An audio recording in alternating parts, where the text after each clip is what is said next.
On this episode of The Whiskey Tornado, we review Blue Run 14, and I give you guys a great alternative if you can't find this bottle.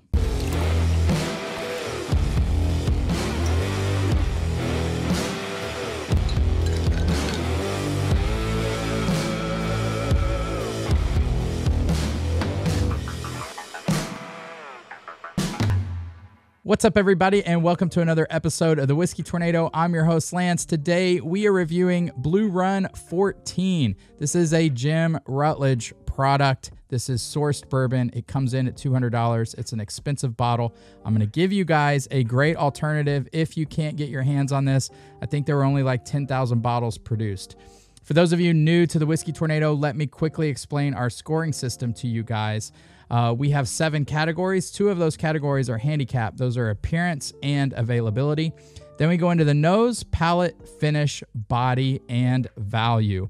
At the end, we add all those up. Any score of 3 or better is bar worthy. Any score of 4 or better is bunker worthy. So this is a great bottle. I'll tell you guys ahead of time before I break this down for you. Don't take this review too seriously. All of my reviews are subjective, of course. But I love to break these bourbons down for you. At the end, I'm going to give you a great alternative if you can't find this bottle because it's really hard to find. I was really lucky to get my hands on it. With all that being said, let's get into the review. Let's talk about the appearance of Blue Run 14.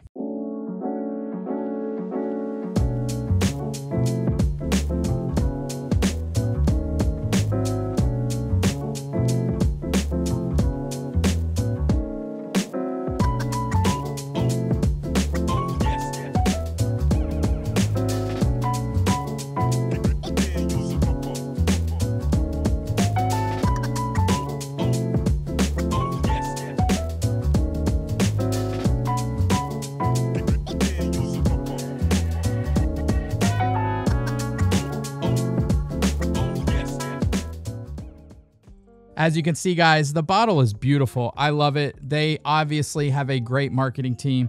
We're going to go over some of that marketing here in a bit. I'm not sure what the significance of the butterfly is, but nonetheless, it's a beautiful bottle. I'm going to give the appearance on this a 0.8. Moving on to our second handicapped category, that's availability. Like I said, I think this is one of around 10,000 bottles. Not very many bottles. Very allocated. I was lucky enough to get a bottle of this when we were in Kentucky. Basically, the shop we were at, we offered samples of something we had. We kind of hit it off, and they pulled one of these out of the back after they told us they were sold out. So extremely lucky to get my hands on this bottle and review it for you guys today. We're going to give the availability a 0.2. All right, so if you go to the marketing on this bottle, they talk about Jim Rutledge a little bit. It says the iconic Jim Rutledge expertly approves Blue Run's bourbon selections and distills our new make bourbon. And that's the key here because this is sourced bourbon. This isn't made by Blue Run. For all accounts, we can kind of figure this is sourced from Barton, but we don't know for sure. But I'm telling you guys, based on the taste, this is 1000% Barton juice. Rutledge, a 50-year veteran of the industry, is a former master distiller of Four Roses bourbon. If you guys love Four Roses, you'll love this. Enshrined in the inaugural class of the Kentucky Bourbon Hall of Fame in 2001, he received a Lifetime Achievement Award in 2007 from Malt Advocate and was named Ambassador of the Year. You guys all know who Jim Rutledge is. He's a very famous distiller. On their website, it says, aged 14 years, this small batch bourbon won Best in Class and Double Gold at the 2021 San Francisco World Spirits Competition. It gives some tasting notes here on the nose, baking spices, followed by a wash of Anaheim pepper. I don't know what the hell Anaheim pepper is, but if they can really distinguish pepper from Anaheim pepper, I need to meet some of these people. Taste, buttery French toast cooked in a pan that recently fried breakfast sausage, giving way to a hint of white pepper and slightly tart cherries. Finish, pop of caramel. These tasting notes, I tell you what, guys. Let's see.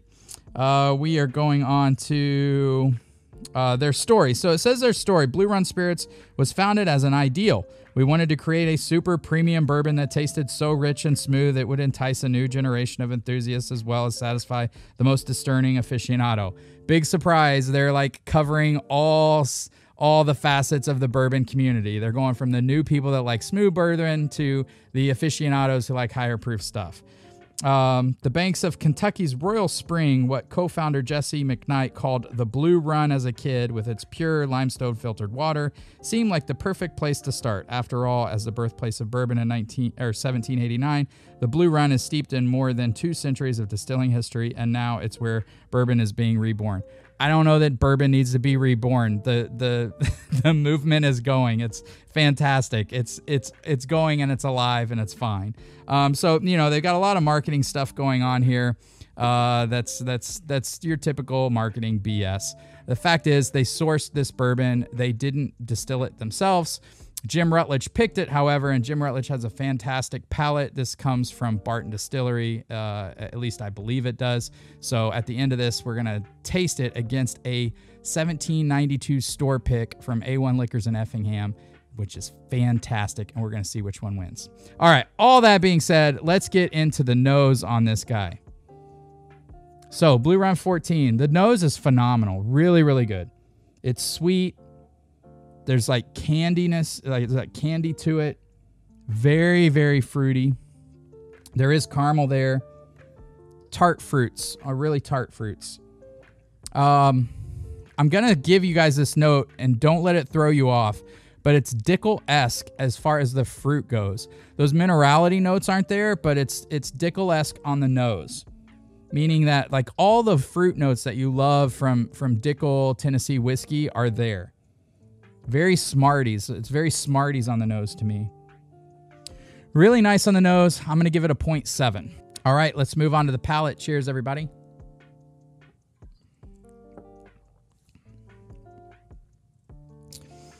It's crazy. It is reminds me a lot of Dickel as far as the fruitiness goes, but without those medicinal kind of vitamin notes.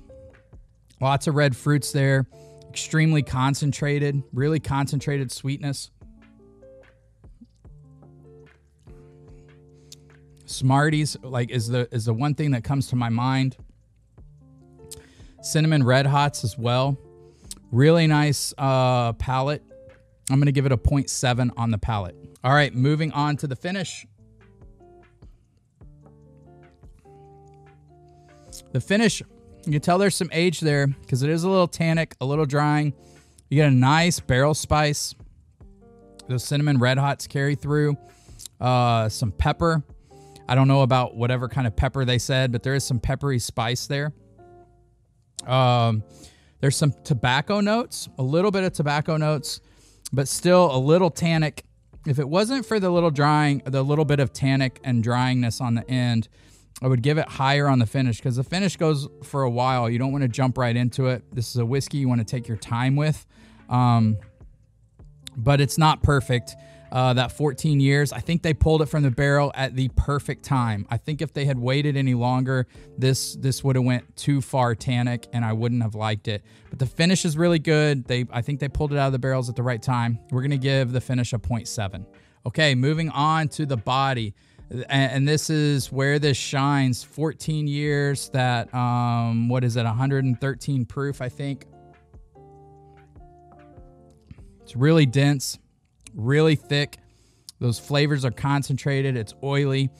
I would say this is the best category for this bourbon. We're going to give it a 0.8 on the body. All right, moving on to the value. The value is where I think this takes a little bit of a knock. You do have, a 14-year, 113 proof bourbon, but it's at $200. That's a steep price tag. You're moving into some elite category when you talk about $200 bourbon. It's really good, but I don't know that it's above average when you can find 1792 store picks that are as good or better on the shelves, in my personal opinion. So we're going to give it less than average on value. We're going to give it a 0.4. All right, guys, that brings the total score of Blue Run 14 to a 3.8, making it bar worthy. Not quite in the bunker worthy, but it's approaching. This is a fantastic whiskey. Again, $200. I'm going to give you a $60 version that's just as good or better. In just a second, we're going to break it down as well. This is a really good bottle. The marketing's a bit of hype. They're trying to hit everybody. But it's a fantastic bourbon. I don't know if some people are going to want to pay $200 for this. Some people might pay $200 and be a little upset. Some people will pay $200 and love it.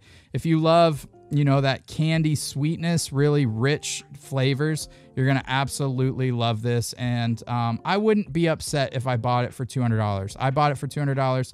I'm fine with it. It's a great bourbon at that price. I'm going to put it just under bunker worthy.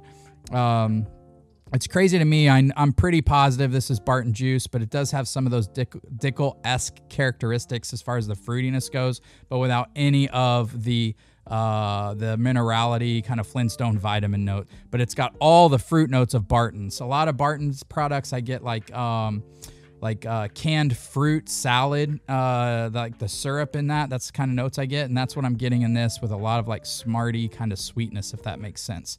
All right, so what I want to do, guys, is I picked this bottle up recently from A1 Liquors. This is a 1792 store pick from them, which I believe is absolutely fantastic.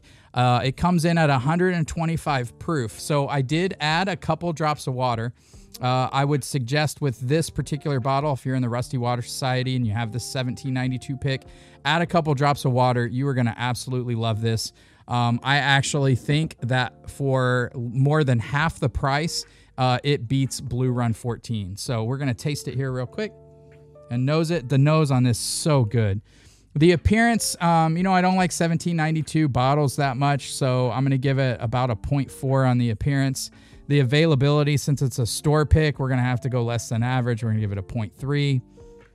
But if you can find other 1792 store picks, I would buy them. If you can't find this Blue Run 14, I think the 1792 store picks come in at around 8 years old.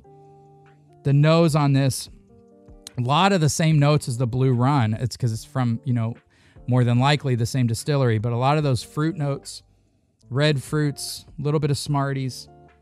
But I also get some tobacco notes on the 1792 store pick that I love. It feels, it's more dense, more complex to me. We're going to give the nose on the 1792 A1 store pick a 0.8. All right, let's go into the palate, guys. Cheers to all of you in the Rusty Water Society. Oh, yeah. It's like the 1792 has got all the fruit notes that the Blue Run 14 has, but it's got added tobacco characteristics. And it's richer, it's more dense at that higher proof, and you can play with it. You can water it down to where you want. The 1792, this is the best 1792 bottle, the foolproof bottle that I've ever had. It is so delicious. I love the richness of it. I love the added tobacco flavors on the back end. Really, really good. It's about as good as you can get, in my opinion. On the palate, I'm going to give it a 0.9. All right, moving on to the finish on the 1792. Again, oh man, it's just richer, more like, instead of moving away from like the Smarty candy, this moves into more of like the rich red fruits, like the rich cherries, but without being medicinal. And then you have those beautiful tobacco notes, a little less cinnamon, but the finish goes forever on this. Really good finish. I'm going to give the finish on it a 0.8. As far as the body goes, you know, you're talking 125 proof. It's about as thick and rich and dense and concentrated as you can get. And the beauty of this thing is you can proof it down to where you want it. I would suggest a lot of you add a little bit of water to this. It does not hurt it. It kind of bumps those fruit notes out, rounds it out a little bit more, makes it a little bit easier to drink. And a little bit of water in the 1792 A1 pick is fantastic. The body is just almost perfect. I'm going to give it a 0.9. And then moving on to the value for the 1792 A1 store pick. It's an 8-year single barrel, 125 proof. I think it was around $60. I can't remember exactly what I paid for it, but at $60, you know, I could have almost got 3 of these for the price of one Blue Run 14. The value, you cannot beat it. It's a 1 on value. That brings the 1792 A1 store pick to a 4.65. So when you're comparing the two, this is an 8-year and it's a store pick, so it's hard to find, but you can find lots of 1792 store picks, and it's in essence the same juice. This is just aged for 14 years, proofed down a little bit. But I think that the Blue Run, I think that the A1 1792 beats the Blue Run 14. Both are fantastic bottles, but the value on the Blue Run really hurts with you having 1792 store picks sitting on the shelves that have a lot of the same flavor profiles, and a lot of instances, a lot more density, a lot more complexity, and you can play with it and proof it down to where you want it to make it perfect. So I would go 1792 full proof all day, even though the Blue Run 14 is still an awesome option. Hope this helps you guys decide what to buy and what to leave on the shelves. Cheers to the crew and Rusty Water Society that made the 1792 store pick. You guys did an amazing job. This thing is a home run and bunker worthy. Hopefully you guys in the Rusty Water Society got in on this pick. It's amazing. Cheers to everybody. Thank you for supporting the channel. I'm going to toast you guys with the 1792 because it's better than the Blue Run, believe it or not. Cheers, everybody.